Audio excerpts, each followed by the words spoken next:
বাংলাদেশ জাতীয়তাবাদী দল বিএনপি গোলাপগঞ্জ উপজেলা পরিবার ফ্রান্সের উদ্যোগে যুবনেতা জাহাঙ্গীর হোসেনকে সংবর্ধনা দেয়া হয়েছে।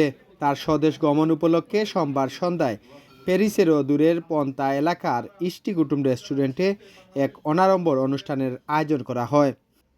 অনুষ্ঠানে ফ্রান্সে বসবাসরত বাংলাদেশ জাতীয়তাবাদী দল বিএনপি এবং অঙ্গ সহযোগী সংগঠনের বিপুল সংখ্যক নেতাকর্মী উপস্থিত ছিলেন। ফ্রান্স বিএনপির অন্যতম নেতা তানজিমুল ইসলাম রেকলের সভাপতিত্বে এবং ফ্রান্স যুবদলের সিনিয়র যুগ্ম সাধারণ সম্পাদক লায়েক আহমদ তালুকদারের প্রাণবন্ত সঞ্চালনায় অনুষ্ঠানে প্রধান অতিথি হিসেবে উপস্থিত ছিলেন ফ্রান্স বিএনপির সাবেক যুগ্ম সাধারণ সম্পাদক জুনেদ আহমদ। ধানের শীষে ভোটের জন্য কাজ করতে হবে।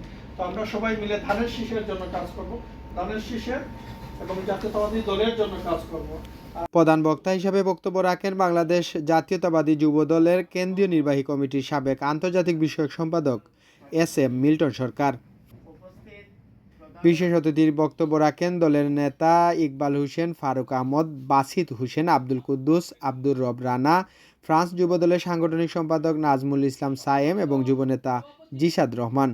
বক্তারা তাদের বক্তব্যে জাহাঙ্গীর হোসেনের প্রবাসে অবস্থান করেও দল এবং দেশের জন্য যে অবদান রেখেছেন তা অত্যন্ত প্রশংসা করেন।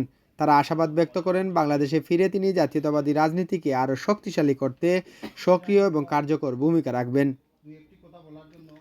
অনুষ্ঠানে আরও উপস্থিত ছিলেন ফ্রান্স জাতীয়তাবাদী পরিবারের অন্যতম সদস্য কাউসার আহমদ, জাসিম আহমদ, জাহেদ খান, শেখ সাবুল, খন্দকার পারভেজ, ইয়াসিন আহমদ তালুকদার, সাদেক আহমদ তালুকদার, দেলোয়ার হোসেন, আলতাফ হোসেন, কাউসার আহমদ সুমন, আহমদ আজিম মল্লিক, আব্দুল মতিন সহ ফ্রান্স বিএনপি এবং অঙ্গ সহযোগী সংগঠনের বিপুল সংখ্যক নেতাকর্মী।